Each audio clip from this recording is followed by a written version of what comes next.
करीब शुरू होते हुए देखेंगे और फिर कट्टी कोल में जब जमीन की स्वीकृति ऊपर से आ जाएगी परमानेंट केंद्रीय विद्यालय यहाँ भी स्थापित काफ़ी किस्तान के सिलसिला पाकिस्तान थी पहले, लेकिन अब ये मामला सुलझ गया है। केंद्रीय विद्यालय शेखपुरा विधानसभा और यही लगातार सौगात मिल रहा है जिला औद्योगिक क्षेत्र विस्तार के लिए भी। औद्योगिक क्षेत्र का यहाँ पर कल कैबिनेट से फैसला हुआ है। इसके लिए माननीय मुख्यमंत्री श्री नीतीश कुमार जी का आभार है और हमारे केंद्रीय मंत्री और हमारे राष्ट्रीय अध्यक्ष चिराग पासवान जी भी इसके लिए लगातार कार्यरत थे जब यहाँ सांसद, उनका भी बहुत आभार है। इसके अलावा और भी कुछ प्रोजेक्ट्स पर बात चल रही है। ज़मीन को जैसे चिन्हित कर लिया जाएगा उन परियोजनाओं के बारे में भी आप लोग को हम लोग इसके बारे में जानकारी देंगे। जो चुनाव लड़ते वक्त मैंने कहा था कि शेखपुरा के लिए अलग अलग परियोजनाएं और चिराग पासवान जी के द्वारा जो अधूरे कार्य थे उसको हम आगे बढ़ाएंगे। उसी दिशा में, उसी प्रयास में ये चीज़ें आगे बढ़ रही हैं।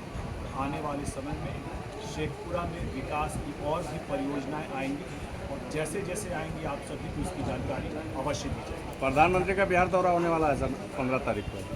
बिल्कुल स्वागत योग्य कदम है। जब भी प्रधानमंत्री जी आते हैं, एक उनके आने से हम लोग के कार्यकर्ताओं में, इंडी के कार्यकर्ताओं में नई स्फूर्ति आती है और जब भी प्रधानमंत्री जी आते हैं कुछ न कुछ परियोजनाओं का सौगात बिहार को देकर के जाते हैं। उनका आना हम लोगों के लिए अच्छी बात है और मुझे लगता है कि जब आप आएंगे बिहार को और भी सौगात मिलेगा, इसकी हम लोग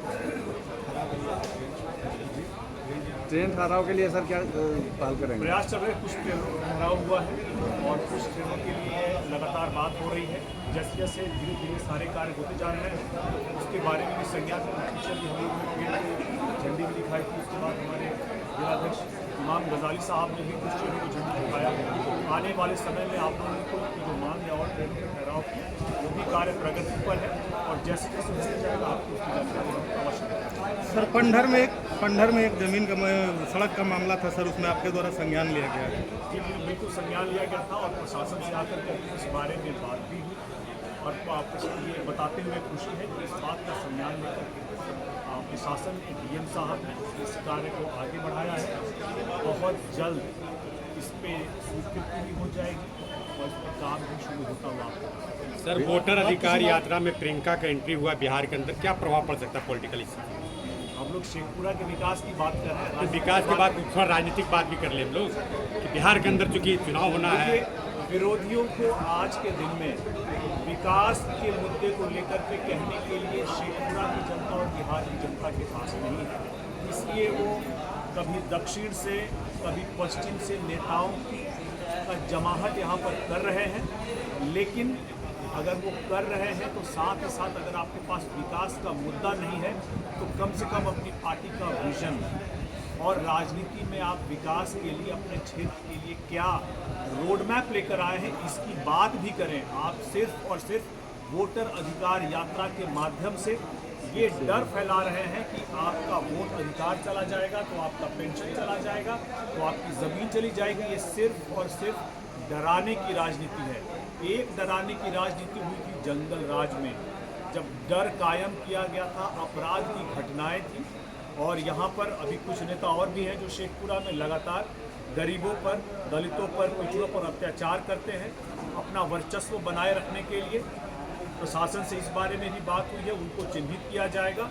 लेकिन साथ ही साथ जिस तरह से विपक्ष के बड़े नेता वोटर अधिकार यात्रा के माध्यम से डर का माहौल बनाने का प्रयास कर रहे हैं, तो यही इस पर हम लोग का यही कहना होगा कि जंगल राज के समय डर का माहौल कायम था और दोबारा डर के माहौल को कायम करने के लिए, जनता को डराने के लिए अलग अलग मुद्दों को उठाया जा रहा है जिसका यथार्थ से कोई लेना देना नहीं है। किसी का भी वोट का अधिकार कहीं नहीं गया है, सबका सुरक्षित है, संरक्षित है और किसी के भी शेखपुरा क्षेत्र में किसी भी जनता को अगर लगता है उनका वोट का नाम कहीं से डिलीट हुआ है, हम लोगों के संज्ञान में लाए, प्रशासन के संज्ञान में लाए, आपके साथ पूरा न्याय होगा। विपक्षियों के फैलाए जा रहे डर के भ्रम के जाल में ना फंसे, ये सिर्फ और सिर्फ आपको गुमराह करने की कोशिश हो रही है। हाँ घाट के बारे में बता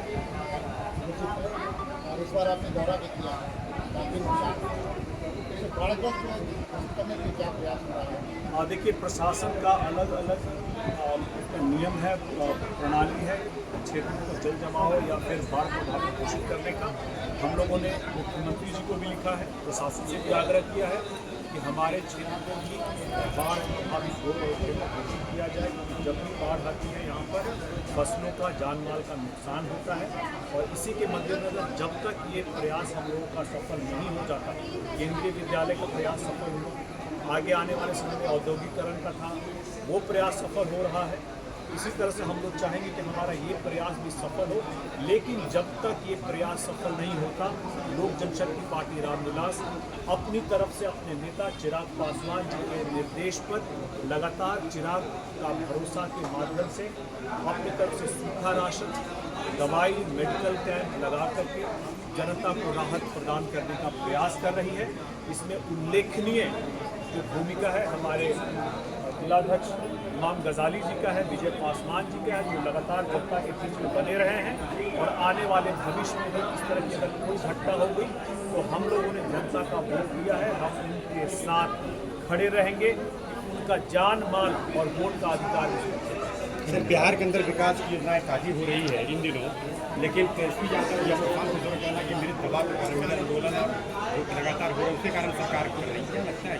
देखिए, तेजस्वी यादव जी अगर ऐसा बोलते हैं तो सरकार के किए गए कार्यों का श्रेय लेने की कोशिश कर रहे हैं। उन्हें याद रखना चाहिए कि एक समय सरकार में जो भी थे, आप इन कामों को गिनाएंगे। और प्रशांत किशोर जी पढ़े लिखे युवा हैं, अगर ऐसी कोई प्रयास उनकी तरफ से कोई जानकारी आती है और सरकार को संज्ञान लेकर के काम करती है, तो बिहार का हर युवा बिहार के विकास में जो भी सलाह देता है, धन्यवाद।